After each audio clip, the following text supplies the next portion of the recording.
Parábolas de Jesus, capítulo 29. A recompensa merecida. Cristo e seus discípulos estão assentados no Monte das Oliveiras. O sol já transmontou, e as sombras da noite crescem sobre a terra. Jaz em plena vista uma moradia esplendorosamente iluminada como para uma festa. A luz jorra das aberturas, e um grupo expectante indica que um cortejo nupcial está prestes a aparecer. Em muitas regiões do Oriente, as festividades nupciais são realizadas à noite. O noivo parte para o encontro da noiva e atrás para casa. À luz de tochas, o séquito dos nubentes sai da casa paterna para seu próprio lar, onde um banquete é oferecido aos convidados. Na cena que Cristo contemplava, um grupo esperava o aparecimento do séquito nupcial para a ele se juntar. Na adjacência do lar da noiva esperavam 10 virgens trajadas de branco. Todas levam uma lâmpada acesa e um frasco de óleo. Todas aguardam ansiosamente a aparição do esposo. Há, porém, uma tardança. Passa-se 1 hora após outra. As vigias fatigam-se e adormecem. À meia-noite, ouve-se um clamor. Aí vem o esposo, sai-lhe ao encontro. As tosquenejantes despertam, de repente, e levantam-se. Vem o cortejo aproximando-se resplandecente, de tochas e festivo, com música. Ouvem as vozes do esposo e da esposa. As 10 virgens tomam suas lâmpadas e começam a aparelhá-las, com pressa de partir. 5 delas, porém, tinham deixado de encher seus frascos. Não previram demora tão longa e não se prepararam para a emergência. Em aflição, apelam para suas companheiras mais prudentes, dizendo: Dai-nos do vosso azeite, porque as nossas lâmpadas se apagam. Mas as 5 outras, com suas lâmpadas há pouco aparelhadas, tinham seus frascos esvaziados.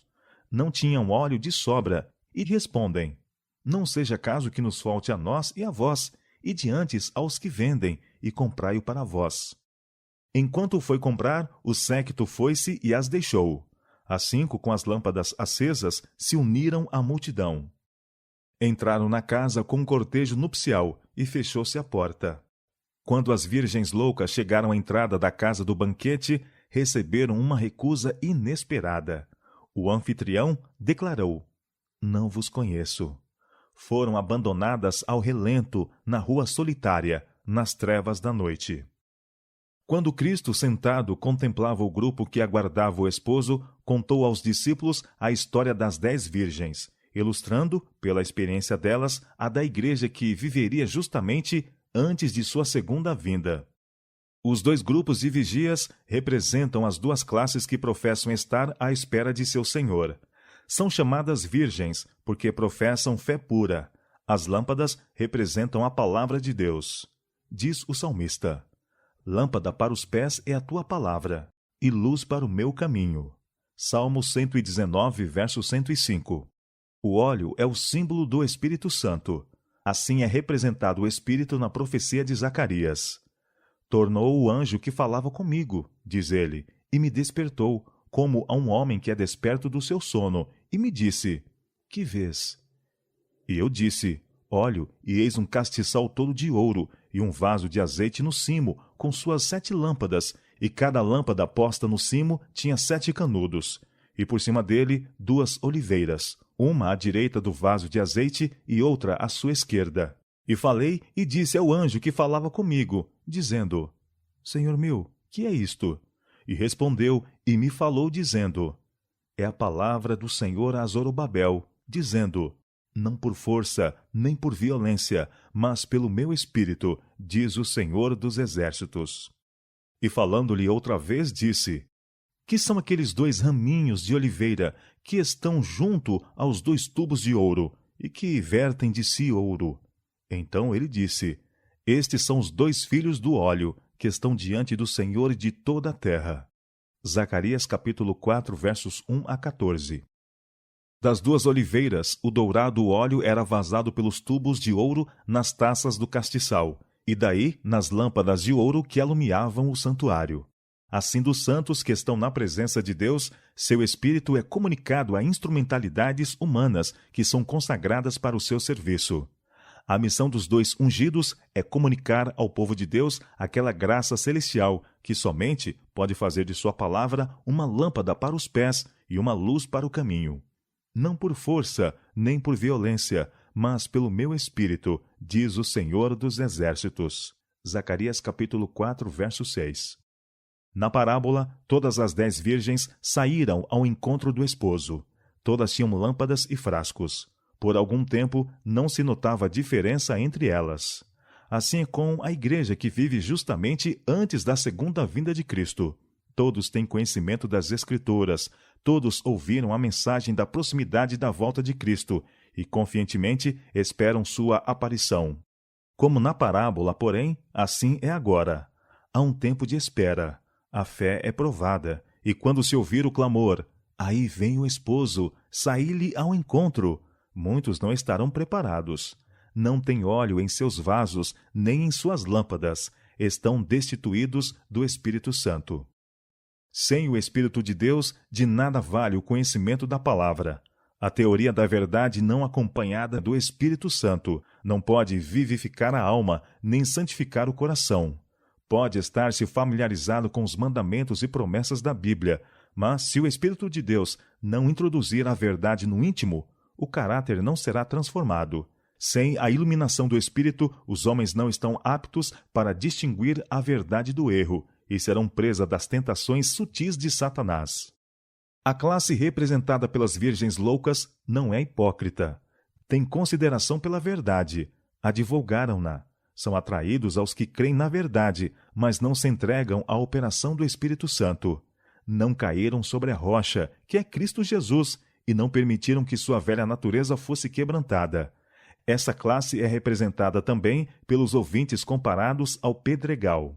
Recebem a palavra prontamente, deixam de assimilar os seus princípios, sua influência não permanece neles. O Espírito trabalha no coração do homem, de acordo com seu desejo e consentimento, nele implantando natureza nova. Mas a classe representada pelas virgens loucas contentou-se com uma obra superficial. Não conhecem a Deus, não estudam seu caráter, não tiveram comunhão com ele, por isso não sabem como confiar, como ver e viver. Seu serviço para Deus degenera em formalidade. Eles vêm a ti, como o povo costuma vir, e se assentam diante de ti como meu povo, e ouvem as tuas palavras, mas não as põem por obra, pois lisonjeiam com a sua boca, mas o seu coração segue a sua avareza. Ezequiel capítulo 33, verso 31. O apóstolo Paulo assinala que este será o característico especial dos que vivem justamente antes da segunda vinda de Cristo. Diz: nos últimos dias sobrevirão tempos trabalhosos, porque haverá homens amantes de si mesmos, mais amigos dos deleites do que amigos de Deus, tendo aparência de piedade, mas negando a eficácia dela. 2 Timóteo capítulo 3, versos 1 a 5. Esta é a classe que em tempo de perigo é encontrada bradando paz e segurança. Acalentam seu coração em sossego e não sonham com o perigo. Quando despertos de sua letargia, discernem sua destituição e rogam a outros que lhes supram a falta. Em assuntos espirituais, porém, ninguém pode remediar a deficiência de outros. A graça de Deus tem sido oferecida livremente a toda alma. Tem sido proclamada a mensagem do Evangelho. Quem tem sede, venha, e quem quiser, tome de graça da água da vida. Apocalipse capítulo 22, verso 17. Todavia o caráter não é transferível. Ninguém pode crer por outro. Ninguém pode receber por outro o Espírito. Ninguém pode dar a outrem o caráter, que é o fruto da operação do Espírito. Ainda que Noé, Daniel e Jó estivessem no meio dela, da terra, vivo eu, diz o Senhor Jeová, que nem filho nem filha eles livrariam, mas só livrariam as suas próprias almas pela sua justiça. Ezequiel capítulo 14, verso 20. Numa crise é que o caráter é revelado. Quando a voz ardorosa proclamou à meia-noite: aí vem o esposo, saí-lhe ao encontro, e as virgens adormecidas ergueram de sua sonolência, foi visto quem fizera a preparação para o evento. Ambos os grupos foram tomados de surpresa. Porém, um estava preparado para a emergência e o outro não. Assim, agora, uma calamidade repentina e imprevista Alguma coisa que ponha a alma face a face com a morte mostrará se a alma é sustida pela graça. A grande prova final virá no fim do tempo da graça, quando será tarde demais para se suprirem as necessidades da alma. As 10 virgens estão esperando na noite da história deste mundo. Todas dizem ser cristãs, todas têm uma vocação, um nome, uma lâmpada, e todas pretendem fazer a obra de Deus. Todas aguardam, aparentemente, a volta de Cristo. 5, porém, estão desprevenidas. 5 serão encontradas surpreendidas, aterrorizadas, fora do recinto do banquete. No dia final, muitos hão de requerer admissão ao reino de Cristo, dizendo: temos comido e bebido na tua presença, e tu tens ensinado nas nossas ruas. Senhor, Senhor, não profetizamos nós em teu nome? E em teu nome não expulsamos demônios? E em teu nome não fizemos muitas maravilhas?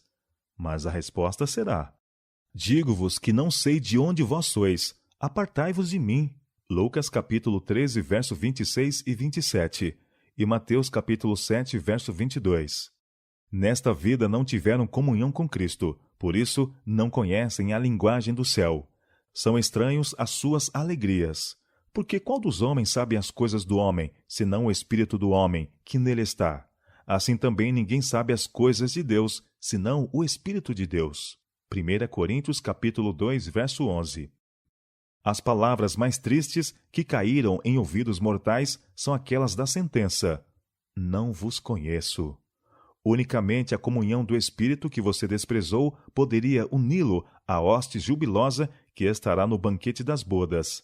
Você não poderá participar dessa cena. Sua luz incidiria sobre olhos cegos e sua melodia em ouvidos surdos. Seu amor e alegria não fariam soar de júbilo corda alguma do coração entorpecido pelo mundo. Você é excluído do céu por sua própria inaptidão para a sua companhia. Não podemos estar prontos para encontrar o Senhor acordando ao ouvir o brado: aí vem o esposo, e então tomar nossas lâmpadas vazias para enchê-las. Não podemos viver apartados de Cristo aqui e ainda assim estar aptos para a sua companhia no céu. Na parábola, as virgens prudentes tinham óleo em seus vasos com as lâmpadas. Suas lâmpadas arderam com uma chama contínua pela noite de vigília. Contribuíram para aumentar a iluminação em honra do esposo. Brilhando na escuridão, auxiliaram a alumiar o caminho para o lar do esposo, para a ceia de bodas. Assim devem os seguidores de Cristo irradiar luz nas trevas do mundo. Pela atuação do Espírito Santo, a palavra de Deus é uma luz quando se torna um poder transformador na vida de quem a recebe. Implantando-lhes no coração os princípios de sua palavra, o Espírito Santo desenvolve nos homens os predicados de Deus. A luz de sua glória, seu caráter, deve refletir-se em seus seguidores. Assim devem glorificar a Deus e iluminar o caminho para a mansão do esposo, para a cidade de Deus e para o banquete de bodas do Cordeiro. A vinda do esposo foi à meia-noite, a hora mais tenebrosa. Assim, a vinda de Cristo será no período mais tenebroso da história deste mundo. Os dias de Noé e de Ló ilustram a condição do mundo exatamente antes da aparição do Filho do Homem. Apontando para esse tempo, declaram as Escrituras que Satanás trabalhará com todo poder e sinais e prodígios de mentira. 2 Tessalonicenses capítulo 2, versos 9 e 10. Sua obra é revelada claramente pelas trevas que se adensam rapidamente, pela multidão de erros, heresias e enganos destes últimos dias. Satanás não só leva cativo o mundo, porém suas ilusões infectam até as professas igrejas de nosso Senhor Jesus Cristo. A grande apostasia se desenvolverá em trevas tão densas como as da meia-noite, impenetráveis como o breu. Para o povo de Deus será uma noite de prova, noite de lamentação, noite de perseguição por causa da verdade. Mas nessa noite de trevas brilhará a luz de Deus. Fez que das trevas resplandecesse a luz. 2 Coríntios capítulo 4, verso 6. Quando a terra era sem forma e vazia, e havia trevas sobre a face do abismo, o Espírito de Deus se movia sobre a face das águas. E disse Deus: haja luz, e houve luz. Gênesis capítulo 1, versos 2 e 3. Também na noite das trevas espirituais, a palavra de Deus diz: haja luz. A seu povo, diz ele: Levanta-te, resplandece, porque já vem a tua luz, e a glória do Senhor vai nascendo sobre ti. Isaías capítulo 60, verso 1. Eis, diz a Escritura, que as trevas cobriram a terra, e a escuridão os povos, mas sobre ti o Senhor virá surgindo, e a sua glória se verá sobre ti. Isaías capítulo 60, verso 2. A escuridão do falso conceito acerca de Deus é que está envolvendo o mundo. Os homens estão perdendo o conhecimento de seu caráter. Esse tem sido mal compreendido e mal interpretado. Neste tempo deve ser proclamada uma mensagem de Deus, uma mensagem de influência iluminante e capacidade salvadora. O caráter de Deus deve tornar-se notório, deve ser difundida nas trevas do mundo e luz de sua glória, a luz de sua benignidade, misericórdia e verdade. Esta é a obra esboçada pelo profeta Isaías, nas palavras: Tu, anunciador de boas novas a Jerusalém, levanta tua voz fortemente, levanta, não temas, e dize às cidades de Judá: Eis aqui está o vosso Deus. Eis que o Senhor Jeová virá como o forte, e o seu braço dominará. Eis que seu galardão vem com ele, e o seu salário diante da sua face. Isaías capítulo 40, versos 9 e 10. Os que aguardam a vinda do esposo devem dizer ao povo: Eis aqui está o vosso Deus. Os últimos raios da luz misericordiosa, a última mensagem de graça a ser dada ao mundo, é uma revelação do caráter do amor divino. Os filhos de Deus devem manifestar sua glória, revelarão em sua vida e caráter o que a graça de Deus por eles tem feito. A luz do sol da justiça deve irradiar em boas obras, em palavras de verdade e atos de santidade. Cristo, o resplendor da glória do Pai, veio ao mundo como sua luz. Veio para representar Deus aos homens, e dele está escrito que foi ungido com o Espírito Santo e com virtude, e andou fazendo bem. Atos capítulo 10, verso 38. Na sinagoga de Nazaré disse: O Espírito do Senhor é sobre mim, pois que me ungiu para evangelizar os pobres, enviou-me a curar os quebrantados do coração, e a pregoar liberdade aos cativos, e dar vista aos cegos, a pôr em liberdade os oprimidos, a anunciar o ano aceitável do Senhor. Lucas capítulo 4, verso 18 e 19. Esta foi a obra de que encarregou os discípulos. Vós sois a luz do mundo, disse ele. Assim resplandeça a vossa luz diante dos homens, para que vejam as vossas boas obras e glorifiquem a vosso Pai que está nos céus. Mateus capítulo 5, versos 14 e 16.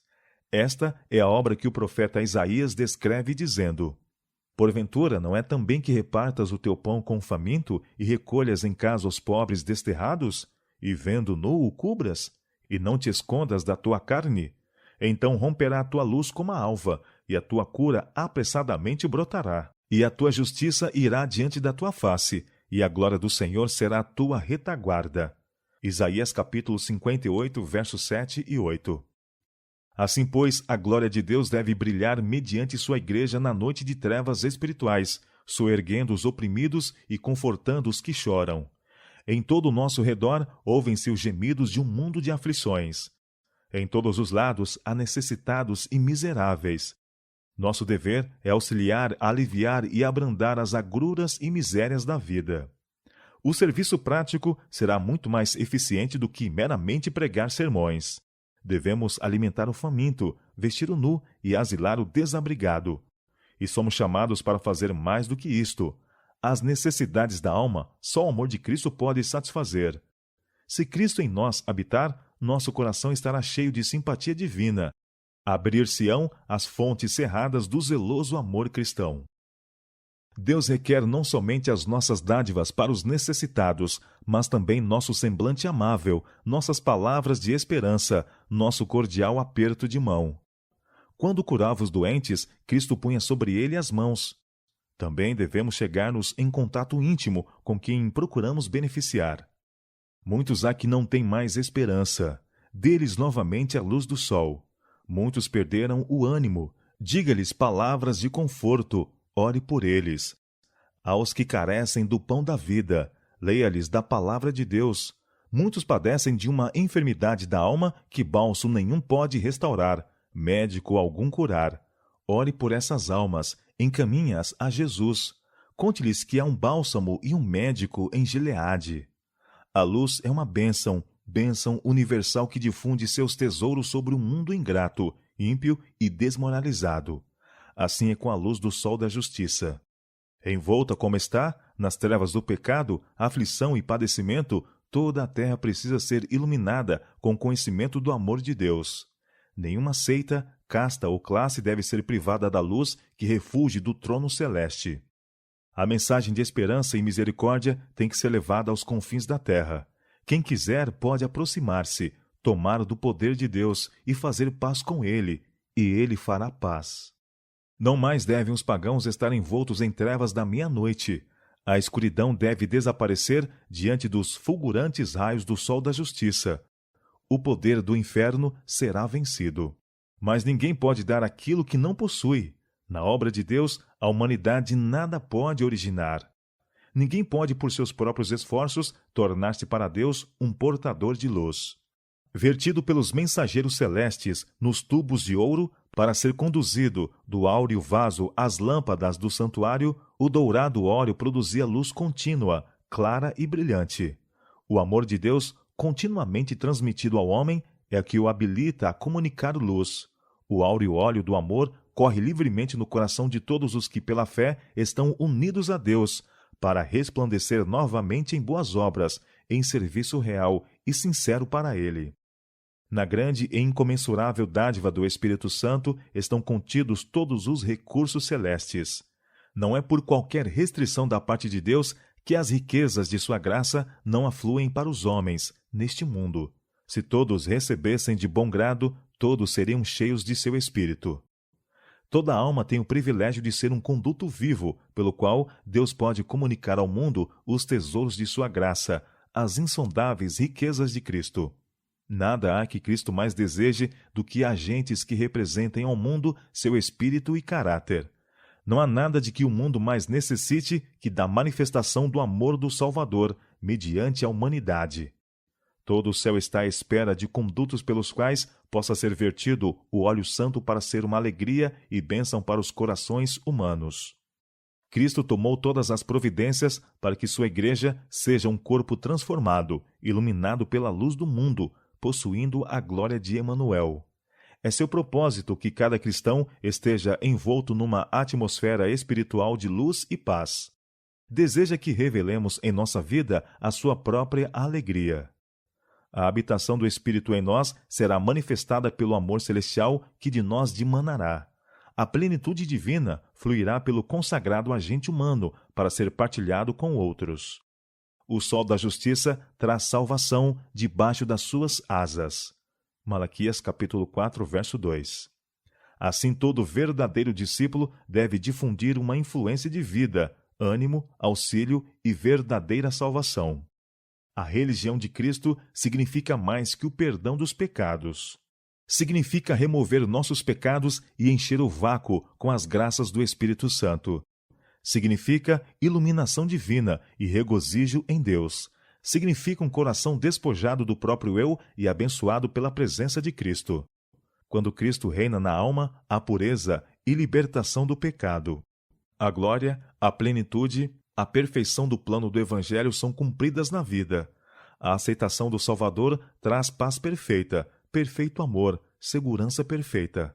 A beleza e fragrância do caráter de Cristo, manifestadas na vida, testificam de que, em verdade, Deus enviou seu Filho ao mundo para o salvar. Cristo não manda seus seguidores esforçarem-se para brilhar. Diz, resplandeça sua luz. Se tem recebido a graça de Deus, a luz está em você. Remova os empecilhos e a glória do Senhor será revelada. A luz resplandecerá para penetrar e dissipar a escuridão. Você não pode deixar de brilhar dentro do círculo de sua influência. A revelação da glória do Senhor, na forma humana, trará o céu tão perto dos homens que a beleza que adorna o templo interior será vista em toda a alma em que o Salvador habita. Os homens serão cativos pela glória de um Cristo que vive em nós. E em torrentes de louvor e ações de graças, das muitas almas assim ganhas para Deus, refluirá a glória para o grande doador. Levante-se, resplandece, porque já vem a tua luz, e a glória do Senhor vai nascendo sobre ti. Isaías capítulo 60, verso 1.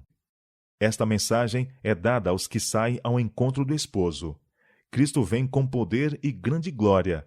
Vem com a sua própria glória e com a glória do Pai. Vem com todos os santos anjos. Ao passo que o mundo todo está mergulhado em trevas, haverá luz em todos os lares dos santos. Eles hão de captar os primeiros raios de luz de sua segunda aparição. A imaculada luz resplandecerá em seu esplendor, e Cristo, o Redentor, será admirado por todos os que o serviram. Ao passo que os ímpios fugirão de sua presença, os seguidores de Cristo rejubilarão. Vislumbrando o tempo do segundo advento de Cristo, disse o patriarca Jó: Vê-lo-ei por mim mesmo, e os meus olhos, e não outros, o verão. Jó capítulo 19, verso 27. Dos fiéis seguidores, Cristo tem sido companheiro diário, amigo familiar. Viveram em contato íntimo, em comunhão constante com Deus. A glória de Deus fulgiu sobre eles. Refletiu-se neles a luz do conhecimento da glória de Deus na face de Jesus Cristo. Agora se regozijam nos raios não ofuscados do resplendor e glória do Rei em sua majestade. Estão preparados para a comunhão do céu, pois têm o céu no coração. De fronte erguida, os brilhantes raios do sol da justiça sobre eles resplandecendo, com júbilo, porque sua redenção se aproxima, saem ao encontro do esposo, dizendo: Eis que este é o nosso Deus, a quem aguardávamos, e ele nos salvará. Isaías capítulo 25, verso 9. E ouvi como que a voz de uma grande multidão, e como que a voz de muitas águas, e como que a voz de grandes trovões que dizia: Aleluia! Pois já o Senhor Deus Todo-Poderoso reina. Regozijemo-nos e alegremo-nos, e demos-lhe glória, porque vindas são as bodas do Cordeiro, e já sua esposa se aprontou. E disse-me: Escreve, bem-aventurados aqueles que são chamados à ceia das bodas do Cordeiro, porque é o Senhor dos senhores e o Rei dos reis. Vencerão os que estão com ele, chamados e eleitos e fiéis. Apocalipse capítulo 19, versos 6 a 9 e Apocalipse capítulo 17, verso 14.